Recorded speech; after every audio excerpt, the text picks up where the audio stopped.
Hello dear student, welcome back to my channel. Class 10th Data Entry Operation Subject Code 229 229 का paper कैसा आएगा, paper में किस तरह के क्वेश्चंस आएंगे, महत्वपूर्ण प्रश्न जो आपके पेपर में पूछे जाते हैं, इस वीडियो में आपके लिए लेके आया हूं।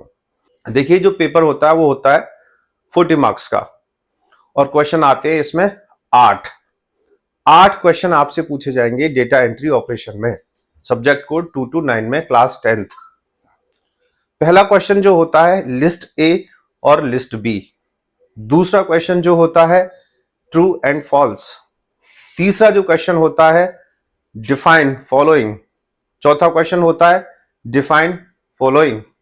पांचवा जो क्वेश्चन होता है वो रहता है आपका राइट स्टेप्स, यानी कि आपको स्टेप्स लिखने होते हैं, जैसे कि right step to delete a file, right step to print a document.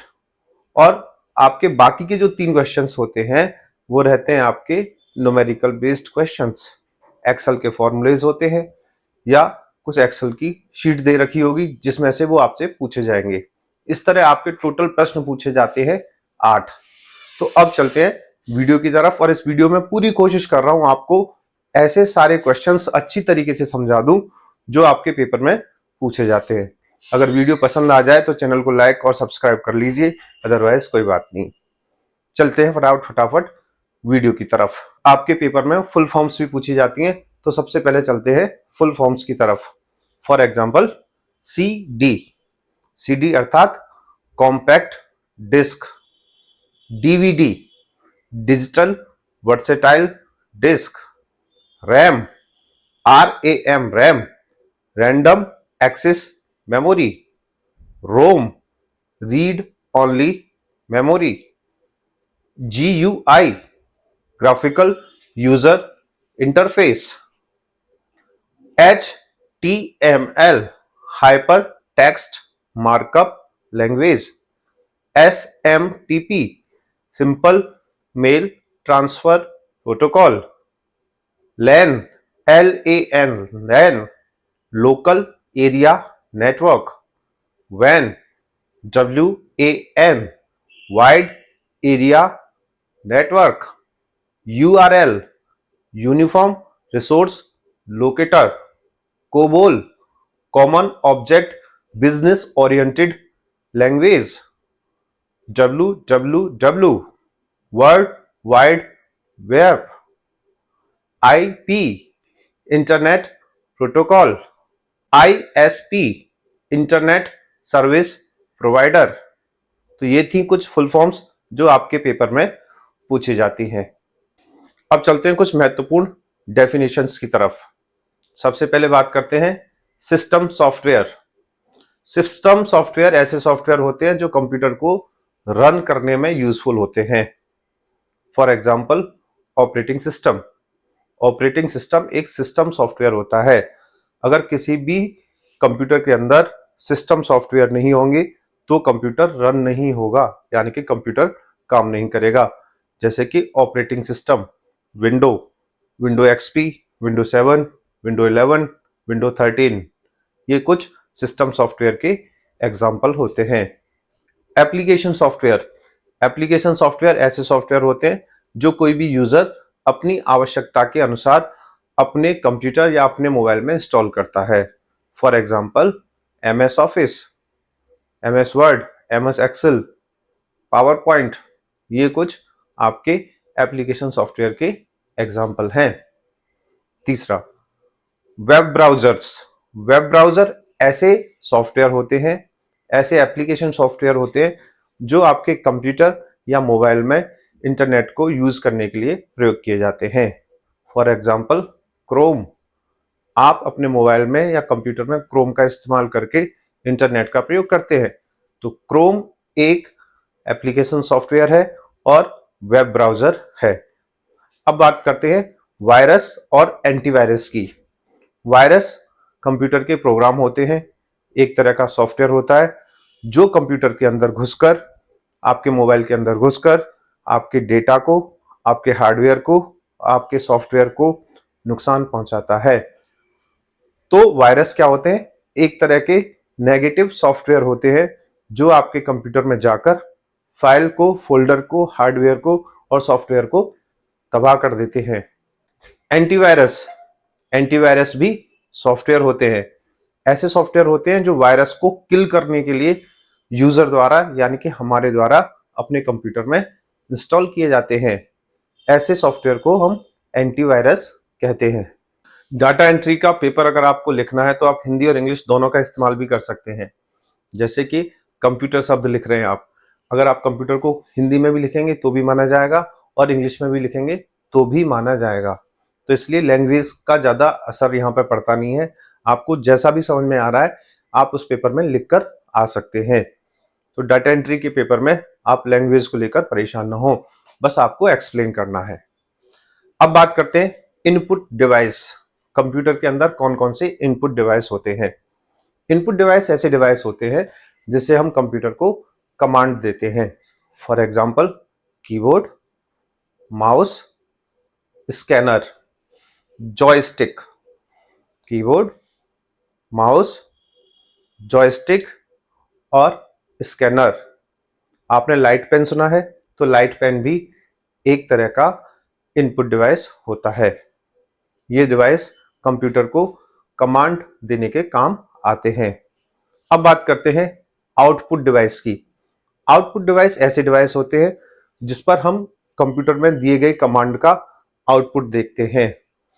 For example monitor, monitor एक आउटपुट डिवाइस है। प्रिंटर भी एक आउटपुट डिवाइस है। स्पीकर, स्पीकर भी एक आउटपुट डिवाइस है। मॉनिटर, प्रिंटर और स्पीकर आउटपुट डिवाइस का उदाहरण है। तो अब है सर्च इंजन। देखिए सर्च इंजन क्या होता है। कंप्यूटर के अंदर, इंटरनेट के अंदर सर्च इंजन एक तरह की वेबसाइट होती है। सर्च इंजन का जो एग्जाम्पल है वो है गूगल, सबसे बेस्ट एग्जाम्पल है। सर्च इंजन एक वेबसाइट होती है जिसके ऊपर जाकर हम किसी भी तरह के डेटा को सर्च कर देते हैं। आप जनरली गूगल का इस्तेमाल करते हैं, वहां पर कुछ भी ऑडियो, वीडियो, इमेज, नाम, जगह कुछ भी आपको सर्च करना होगा तो बहुत ही आसानी से आप गूगल के माध्यम से सर्च कर सकते हैं। तो गूगल एक सर्च इंजन का काम करता है। अब बात करते हैं स्पेलिंग और ग्रामर ऑप्शन की। देखिए यह एमएस वर्ड का एक फीचर होता है। जब कभी भी कंप्यूटर के अंदर एमएस वर्ड खोलकर आप टाइपिंग करते हैं और टाइपिंग करते समय कोई भी स्पेलिंग की गलती हो जाती है तो उसके नीचे एक लाल रंग की रेखा आ जाती है, जिससे हमें पता चलता है कि हमारी स्पेलिंग की गलती हो चुकी है। अगर इसी तरह कोई ग्रामर की मिस्टेक हो जाती है तो वहां पर एक नीले कलर की रेखा आ जाती है। हमें पता चलता है कि हमारी स्पेलिंग और ग्रामर की मिस्टेक हो चुकी है। अगर हम इस गलती को दूर करना चाहते हैं तो कीबोर्ड में एक बटन होता है, एक की होती है F7। हमको F7 की प्रेस करनी पड़ती है और जिसके द्वारा हमारी यह गलती रिमूव हो जाती है। यह एमएस वर्ड का एक फीचर होता है। अब चलते हैं हेडर एंड फुटर। देखिए हेडर का मतलब होता है हेड और फुटर का मतलब फुट। एमएस वर्ड का फीचर होता है, इसके अंदर हम फाइल के पेज के ऊपर अगर हेड पर कुछ लिखना चाहते हैं तो वो भी लिख सकते हैं और फाइल के जो पेज होता है उसके सबसे नीचे यानी कि बॉटम में लिखना चाहते हैं तो कुछ लिख सकते हैं। कोई भी टेक्स्ट लिख सकते हैं, इवन कोई भी इमेज भी डाल सकते हैं। तो हेडर और फुटर एमएस वर्ड का एक फीचर होता है जिसके द्वारा हम किसी भी टेक्स्ट को, किसी भी इमेज को फाइल के पेज के हेड और टॉप पर अपडेट करते हैं। अगर हम किसी भी फाइल में एक बार हेडर और फुटर डाल देते हैं तो बाकी के सभी पेज पर यह ऑप्शन अपने आप रिपीट होता रहता है। तो इस फीचर को बोलते हैं header and footer feature in MS word. अब बात करते हैं पेज ब्रेक। पेज ब्रेक एक फीचर होता है एमएस वर्ड के अंदर, इवन एमएस एक्सेल में भी ये फीचर होता है। पेज तो आप समझते ही हैं, ब्रेक मतलब तोड़ना। अगर हम किसी भी पेज को, फाइल के किसी भी पेज को ब्रेक करना चाहते हैं, तोड़ना चाहते हैं, तो पेज ब्रेक ऑप्शन के माध्यम से हम इसको दो हिस्सों में तोड़ सकते हैं। हमें पेज ब्रेक के लिए एक लिमिट को डिसाइड करना पड़ता है, एक जगह अपना पॉइंटर सेट करना पड़ता है, उसके बाद पेज दो हिस्सों में टूट जाता है। यह एमएस वर्ड का एक फीचर होता है। अब हम बात करते हैं टास्क बार की। देखिए टास्क बार क्या होता है, जब भी आप कोई कंप्यूटर ऑपरेट करते हैं, कंप्यूटर कोई रन करते हैं और आपने क्या किया, एक प्रोग्राम वहां पर ओपन कर लिया, माना कि आपने एमएस वर्ड ओपन कर लिया, आपने दूसरा प्रोग्राम एमएस एक्सेल ओपन कर लिया, तब जब आप एक समय में एक ही प्रोग्राम पे तो काम करेंगे, आप वर्ड में काम कर रहे हैं तो आपने क्या किया, एक्सेल को मिनिमाइज कर दिया। मिनिमाइज किया है, याद रखिए क्लोज नहीं किया है। तो टास्क बार मॉनिटर जो होता है उसकी स्क्रीन के नीचे वो हिस्सा होता है जो यह दिखाता है कि कंप्यूटर के अंदर अभी करेंटली कौन कौन से प्रोग्राम खुले हुए हैं, कौन कौन से सॉफ्टवेयर खुले हुए हैं। समझ आया? टास्क बार क्या होता है, मॉनिटर स्क्रीन का सबसे लोअर पार्ट होता है, बॉटम पार्ट होता है, जो दिखाता है कि कंप्यूटर के अंदर अभी राइट नाउ कौन कौन से सॉफ्टवेयर चल रहे हैं और उनका क्या स्टेटस है। इसको बोलते हैं टास्क बार। अब हम बात करते हैं types of computer programming language. देखिए प्रोग्रामिंग लैंग्वेज यानी कि जो कंप्यूटर की लैंग्वेज होती हैं, जैसा कि आपको स्क्रीन पर दिखाई पड़ रहा है, तीन तरह की होती हैं, low level language, middle level language और हाई लेवल लैंग्वेज। अगर हम लो लेवल लैंग्वेज की बात करते हैं तो इसका उदाहरण है बाइनरी कोड और मशीन लैंग्वेज। बाइनरी कोड अर्थात ऐसा कोड जो 0 और 1 के रूप में लिखा जाता है, एक लो लेवल लैंग्वेज का उदाहरण है। अगर हम मिडल या मीडियम लेवल की बात करते हैं तो असेंबली लैंग्वेज और सी और सी प्लस प्लस एक मीडियम लेवल की लैंग्वेज होती हैं। दूसरी तरफ जैसा कि आपको स्क्रीन पर दिखाई पड़ रहा है, हाई लेवल लैंग्वेज की बात करते हैं, कोबोल, पास्कल, पाइथन एंड जावा, ये कंप्यूटर के अंदर हाई लेवल लैंग्वेज होती हैं जिनका प्रयोग कोडिंग करने के लिए, सॉफ्टवेयर को डिजाइन करने के लिए किया जाता है। उम्मीद करते हैं अब आपको समझ में आया होगा types of programming language, types of computer language. Computer language तीन तरह की होती हैं, low level language, medium level language और हाई लेवल लैंग्वेज। अब बात करते हैं असेंबलर।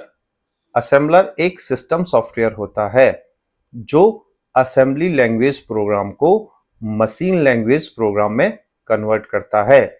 जैसा कि आप चित्र में देख रहे हैं, एक हमारे पास प्रोग्राम है असेंबली लैंग्वेज में लिखा हुआ और हमने असेंबलर का प्रयोग करते हुए उस प्रोग्राम को कन्वर्ट कर दिया मशीन लैंग्वेज प्रोग्राम में।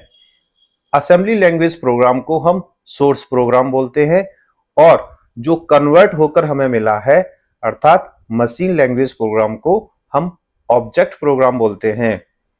आपको इस बात का विशेष ध्यान रखना पड़ेगा कि असेंबलर एक सिस्टम सॉफ्टवेयर होता है जो किसी भी प्रोग्राम को वन बाय वन, एक एक करके, यानी कि एक बार में एक ही लाइन को ट्रांसलेट करता है। असेंबलर करता वही काम है, क्या काम करता है, असेंबली लैंग्वेज प्रोग्राम को मशीन लैंग्वेज प्रोग्राम में कन्वर्ट करता है, लेकिन वन बाय वन अर्थात एक एक लाइन के रूप में। That is called assembler. अब हम बात करते हैं कंपाइलर की। कंपाइलर भी एक सिस्टम सॉफ्टवेयर होता है। कंपाइलर क्या करता है, असेंबली लैंग्वेज में लिखे हुए प्रोग्राम को मशीन लैंग्वेज प्रोग्राम में कन्वर्ट करता है, अर्थात सोर्स प्रोग्राम को ऑब्जेक्ट प्रोग्राम में कन्वर्ट करता है। लेकिन कंपाइलर की स्पीड ज्यादा होती है। कंपाइलर एक बार में एक प्रोग्राम के पैराग्राफ को या कंप्लीट कोड को ही कन्वर्ट करता है। देखिए अभी से पहले मैंने आपको बताया था असेंबलर और अब बता रहा हूं कंपाइलर। असेंबलर और कंपाइलर दोनों ही सिस्टम सॉफ्टवेयर होते हैं। बेसिक डिफरेंस ये है कि assembler one by one translation करता है और कंपाइलर पैराग्राफ वाइज ट्रांसलेशन करता है असेंबली लैंग्वेज प्रोग्राम का मशीन लैंग्वेज प्रोग्राम में। माय डियर स्टूडेंट, अब चलते हैं पिवोट टेबल की तरफ। कुछ लोग इसे पिवोट टेबल भी बोलते हैं, कुछ लोग इसे पाइवोट टेबल भी बोलते हैं, या एमएस एक्सेल के अंदर होता है, एमएस एक्सेल का फीचर होता है।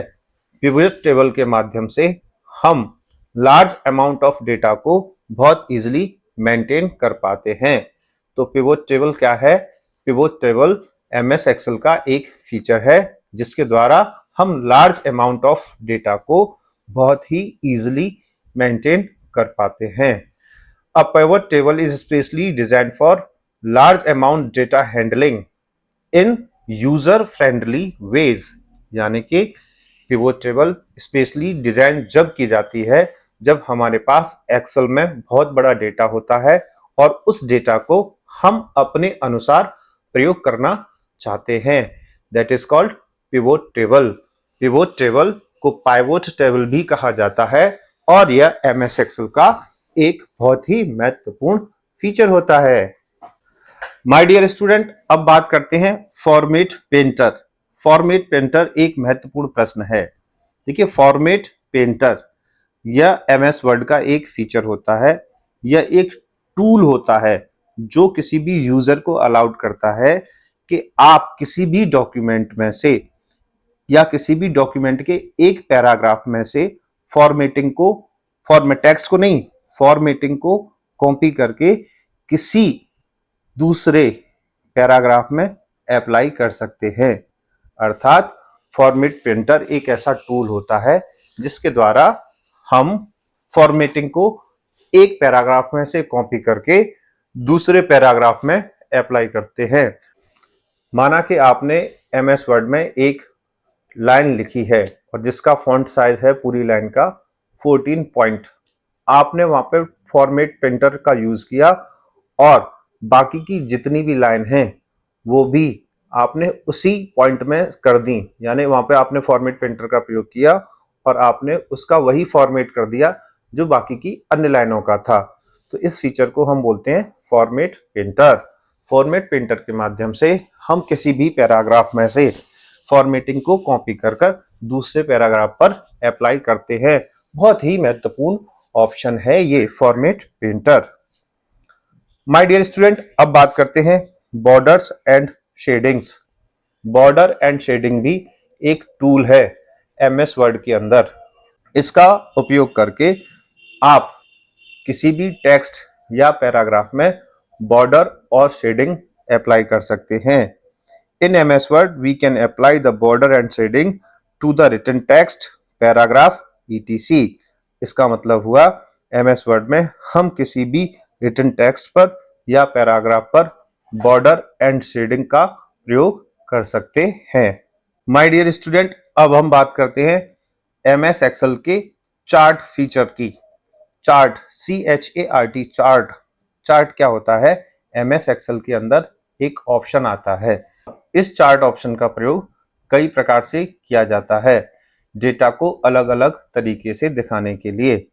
आपके पास कई तरह के चार्ट्स होते हैं। फॉर एग्जाम्पल, जैसा कि आप स्क्रीन पर देख रहे हो, column chart, line chart, pie chart, download chart, bar chart, area chart, bubble chart, stock chart, surface chart and radar chart.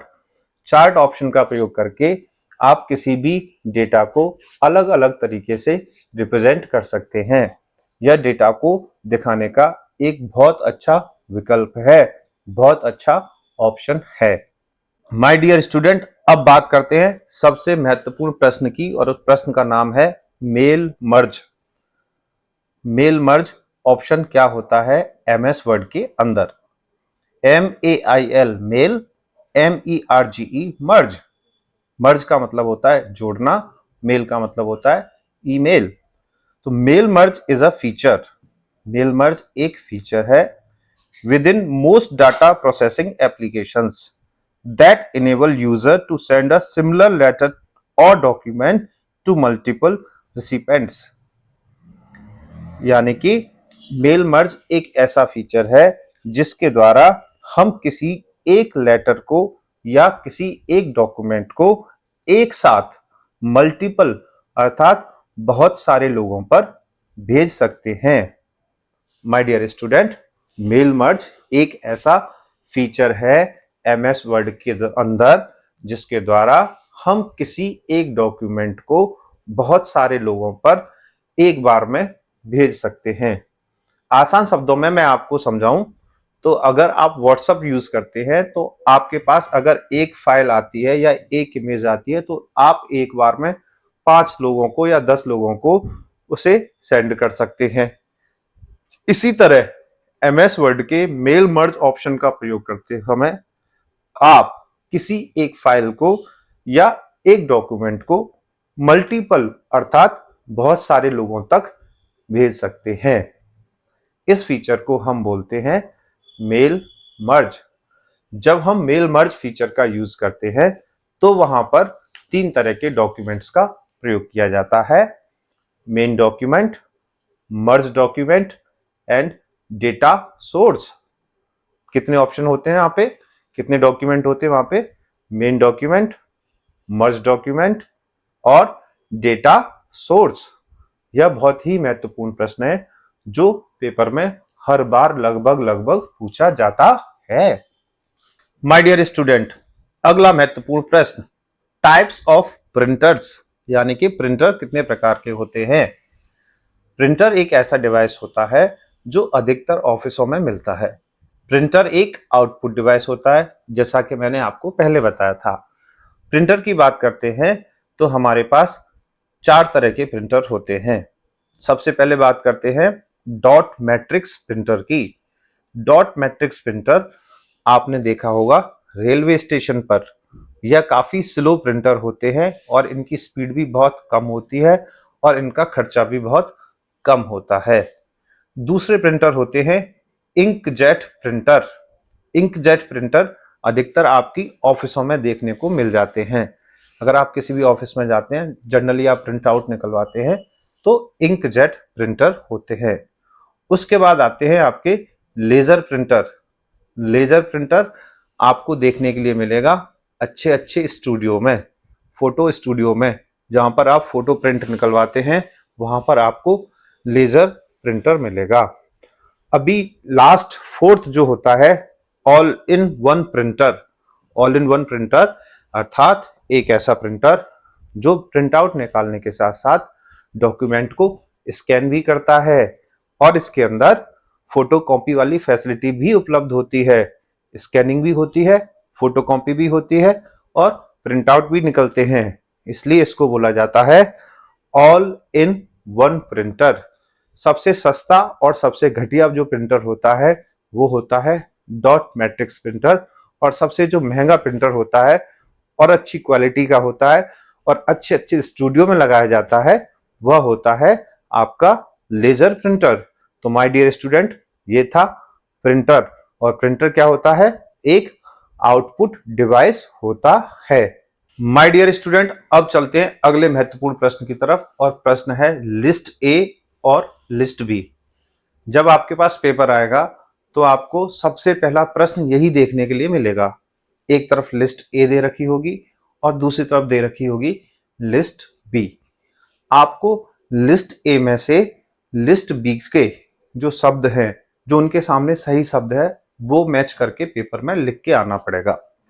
My dear student, अब आपको स्क्रीन पर दिखाई पड़ेंगी लिस्ट ए और लिस्ट बी, जिनमें से मैं आपको समझाऊंगा और उसके बाद सही लिस्ट और सही लिस्ट बी आपके सामने आएंगी। तो अब आपको स्क्रीन पर देखना है लिस्ट ए और list B.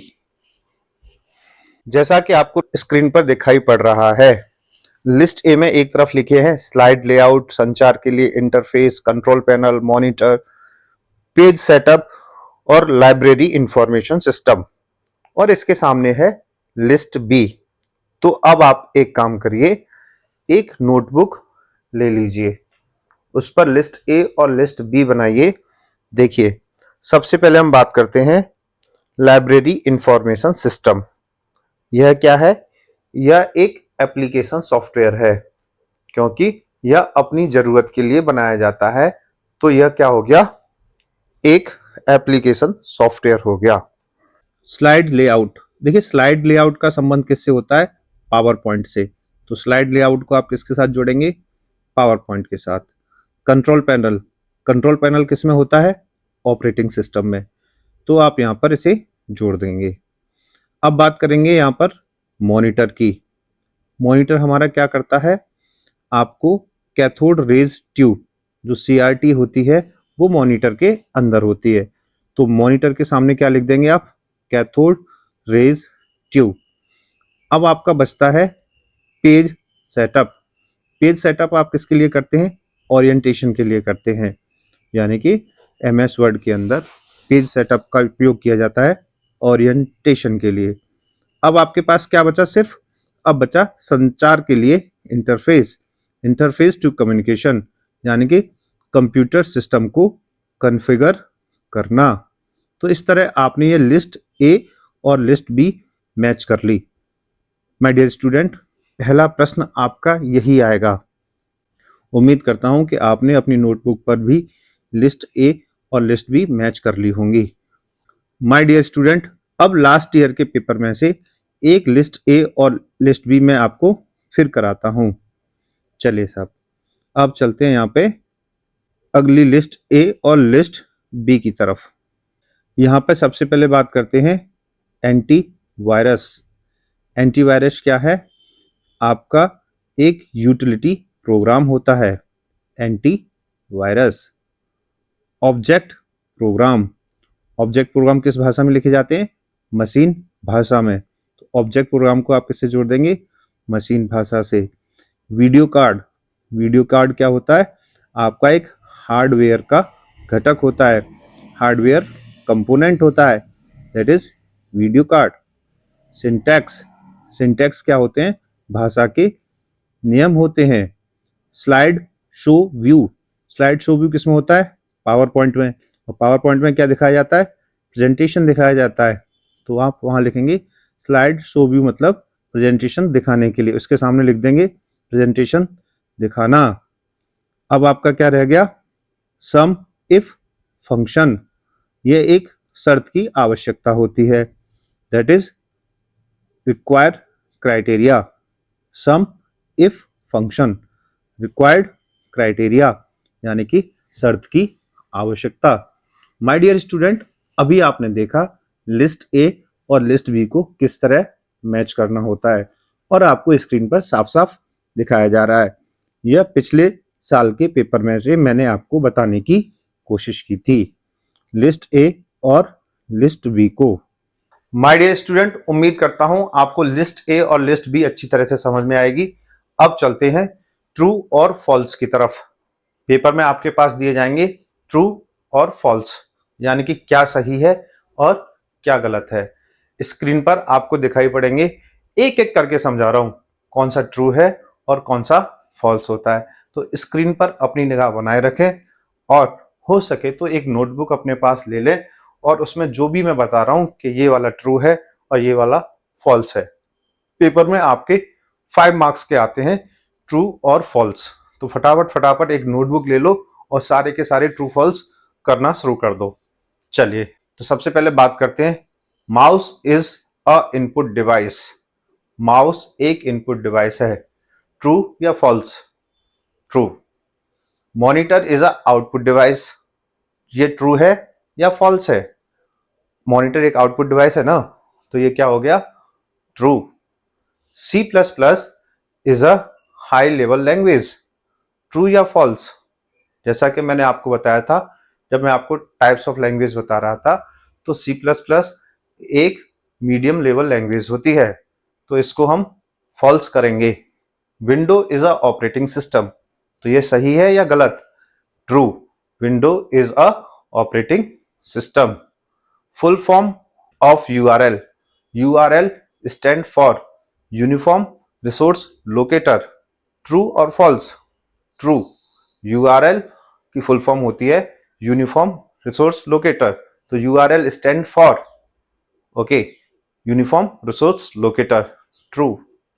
www stand for world wide web, true या false, true. Hyperlink, shortcut key for hyperlink is control plus K, true. Shortcut key for hyperlink is control plus K. C is an object oriented programming language, true या false? False. C एक object oriented programming language नहीं होती, C plus plus एक object oriented programming language होती है, तो ये false है। Laser printer produce very low quality print and these are very slow in working, true या फॉल्स? इसका मतलब है लेजर प्रिंटर जो प्रोड्यूस करते हैं वेरी लो क्वालिटी प्रिंट, नहीं, ये बात तो गलत है, तो ये हो गया false. Task bar display a list of music and songs, नहीं, फॉल्स हो गया ये तो, क्योंकि टास्क बार जो डिस्प्ले करता है list of all running programs, तो ये भी फॉल्स हो गया। Task bar display a list of music and songs. A password can include only 2 character and 1 symbol, true या फॉल्स? फॉल्स, क्यों पासवर्ड के अंदर तो कई सारे कैरेक्टर भी हो सकते हैं और कई सारे सिंबल भी हो सकते हैं। All program display a list of installed program, यानी कि जो ऑल प्रोग्राम ऑप्शन आता है वो दिखाता है list of all installed program which a user and start and use, ये बात तो सही है। तो all programs display a list of installed program which a user and start and use, तो इसको हम बोलेंगे true. Now the expanded form of PDF, यानी कि पीडीएफ का पूरा नाम होता है पोर्टेबल डॉक्यूमेंट फॉर्मेट, ट्रू या फॉल्स, सही या गलत? तो इसको बोला जाएगा सही, true. Windows provide a quick and easy way to install new software, मैं दोबारा बोलता हूं, Windows provide a quick and easy way to install new software, यानी कि विंडो का प्रयोग करके हम नए सॉफ्टवेयर को इजीली इंस्टॉल कर सकते हैं। यस, ये तो ट्रू ही माना जाएगा, it is true. My dear student, ये थे कुछ ट्रू और फॉल्स। अब चलते हैं ऐसी महत्वपूर्ण डेफिनेशन जो छूट गई ही होंगी। ISP, internet service provider. देखिए, इंटरनेट सर्विस प्रोवाइडर कौन होते हैं? ऐसी कंपनी जो आपके घर में इंटरनेट की सुविधा उपलब्ध कराती हैं। जैसे कि मेरे यहाँ पे तो जियो का इंटरनेट लग रहा है, हो सकता है आपके यहाँ पे एयरटेल का हो, वोडाफोन का हो, तो ये सारी की सारी क्या कहलाती हैं? Internet service provider. अब हम बात करते हैं क्लाइंट एंड सर्वर। देखिए, क्लाइंट और सर्वर का कंसेप्ट क्या है? जब कोई कंप्यूटर दूसरे कंप्यूटर से जुड़ता है और एक कंप्यूटर जुड़ता है और एक कंप्यूटर जुड़ता है, यानी कि जब एक कंप्यूटर से बहुत सारे कंप्यूटर जुड़ जाते हैं तो वहां पर एक नेटवर्क बनता है, और इस नेटवर्क को ही हम बोलते हैं क्लाइंट सर्वर नेटवर्क। क्लाइंट जो होता है वो कई सारे हो सकते हैं, लेकिन सर्वर जो होगा वो एक ही होगा। क्लाइंट कई सारे कंप्यूटर हो सकते हैं जो सर्वर से लिंक होते हैं, सर्वर से जुड़े होते हैं। आप इस एग्जाम्पल को कुछ इस तरह भी समझ सकते हैं, मेरी क्लास में जितने भी स्टूडेंट बैठे हैं वो क्लाइंट कंप्यूटर है और मैं सर्वर कंप्यूटर हूं। क्लाइंट अर्थात स्टूडेंट, सर्वर अर्थात टीचर से क्या करते हैं?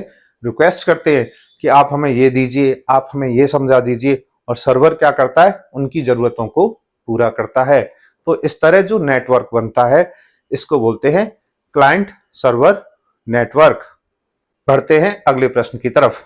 अगर क्लाइंट और सर्वर नेटवर्क है तो नेटवर्क को प्रोटेक्ट करने के लिए हमको एक सॉफ्टवेयर का इस्तेमाल करना पड़ता है जिसको बोलते हैं फायर वॉल्स। फायर वॉल क्या होती है? फायर वॉल एक हार्डवेयर भी हो सकता है और एक सॉफ्टवेयर भी हो सकता है जो एक पूरे नेटवर्क को, यानी कि क्लाइंट और सर्वर को प्रोटेक्ट करने का काम करता है। ये वही काम करता है जो एंटीवायरस करता है। किसी भी नेटवर्क को प्रोटेक्ट करने के लिए, अनऑथराइज्ड एक्सेस को रोकने के लिए हम फायरवॉल्स का प्रयोग करते हैं। अब बात करते हैं domain name, DOMAIN, domain name. देखिए, डोमेन नेम क्या होता है? डोमेन नेम को हम दो हिस्सों में बांट सकते हैं।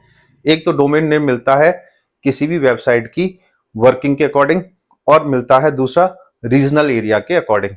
मैं आपको एक छोटा सा एग्जांपल देता हूं। एक वेबसाइट है www.yahoo.co.in। अब यहां पे देखिए, जो लास्ट में वर्ड यूज किया जा रहा है डॉट इन। डॉट इन का मतलब है यह वेबसाइट कहां से है, इंडिया से। कि हर एक वेबसाइट के पीछे जो वर्ड होता है डॉट इन, अगर ये वेबसाइट डॉट यूके होती तो यूनाइटेड किंगडम हो जाता, डॉट यूएसए होती तो ये हो जाता United State of America, dot PK होती तो ये हो जाता पाकिस्तान। आपको समझ में आया? ये डोमेन नेम आपकी ज्योग्राफिकल कंडीशन को बता रहा है कि वेबसाइट किस देश में एक्सेस की जा रही है। Dot UK, dot USA, dot in, dot PK. अब बात करते हैं किसी भी वेबसाइट के कमर्शियल एक्सेस पर। फॉर एग्जाम्पल वेबसाइट है डॉट कॉम डॉट इन, यहां पे डॉट कॉम का प्रयोग कहां पे कर रहे हैं हम, कमर्शियल के लिए। डॉट ईडीयू यानी कि वेबसाइट का जो टाइप है वो कैसा है, एजुकेशनल। डॉट जीओवी अर्थात वो वेबसाइट कैसी है, गवर्नमेंटल वेबसाइट है। डोमेन नेम क्या करता है, डोमेन नेम दो तरह के होते हैं। एक तो किसी भी वेबसाइट के टाइप के ऊपर होता है, जैसे कि dot com, dot EDU, dot GOV, और एक होता है उसकी ज्योग्राफिकल लोकेशन के हिसाब से, यानी कि वो किस देश में है, जैसे कि dot I N, dot UK, dot PK, dot USA. तो ये हो गया वेबसाइट का domain name. My dear student, अब अगला प्रश्न, यूआरएल। यूआरएल अर्थात यूनिफॉर्म रिसोर्स लोकेटर। देखिए यूआरएल क्या होता है, इंटरनेट के ऊपर किसी भी वेबसाइट का कंप्लीट एड्रेस यूआरएल कहलाता है।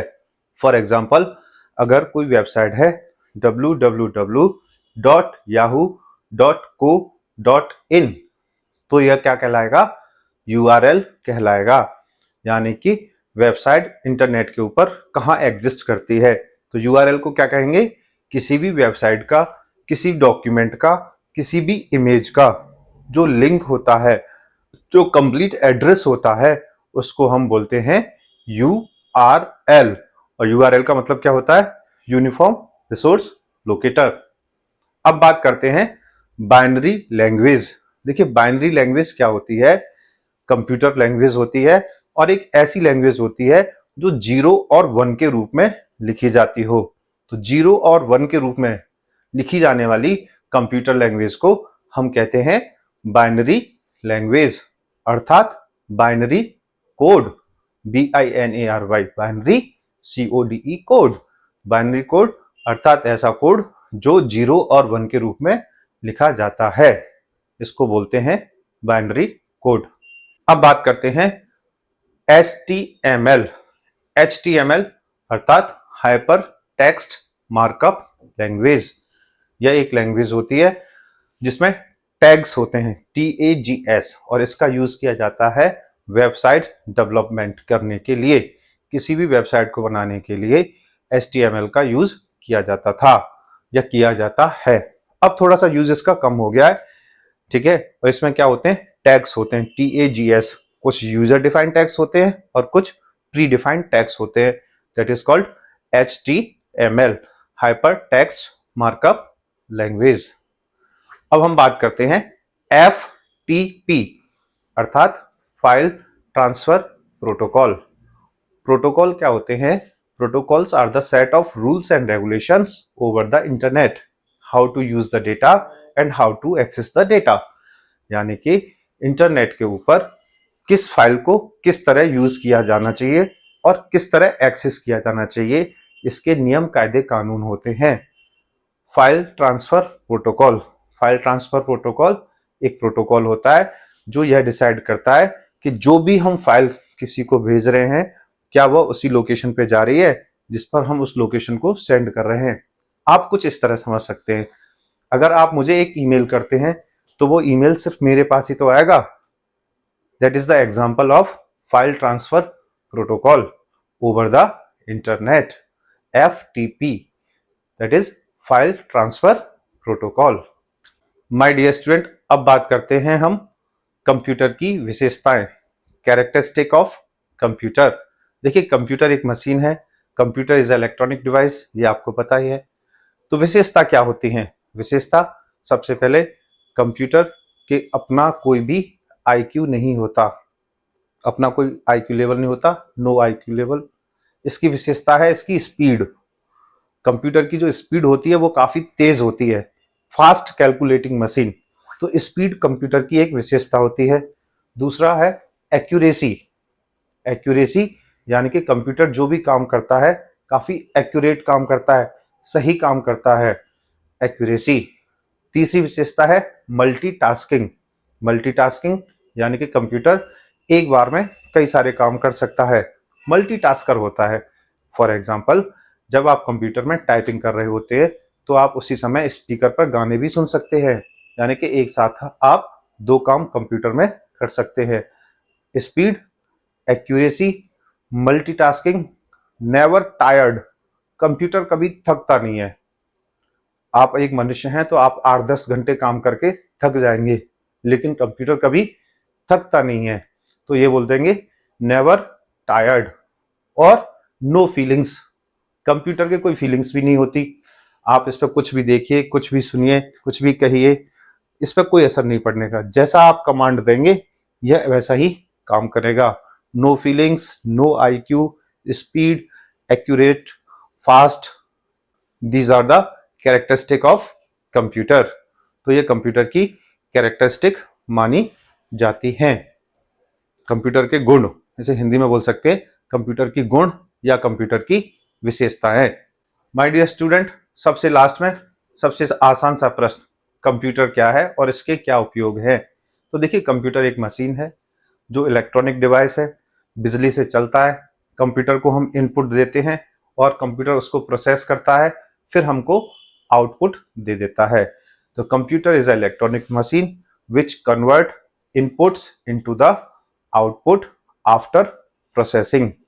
कंप्यूटर एक इलेक्ट्रॉनिक मशीन है जो इनपुट्स को आउटपुट में कन्वर्ट करती है। और कंप्यूटर का प्रयोग कहां कहां पर किया जाता है। आज के समय में आप देख सकते हैं जीवन के हर एक क्षेत्र में, आपकी जिंदगी में कंप्यूटर हर जगह है। कंप्यूटर आपके स्कूल में प्रयोग किया जाता है, बैंक में होता है प्रयोग, रेलवे स्टेशन पे होता है, स्पोर्ट्स में होता है, किसी भी शॉप में होता है, मॉल्स में होता है, पुलिस वाले यूज करते हैं, आर्मी वाले यूज करते हैं, साइंटिस्ट यूज करते हैं। तो कंप्यूटर एक ऐसी मशीन है जो हर जगह प्रयोग किया जाता है। जितना अच्छा कंप्यूटर होगा उतनी अच्छी स्पीड आएगी और काम भी उतनी जल्दी जल्दी खत्म हो जाएगा।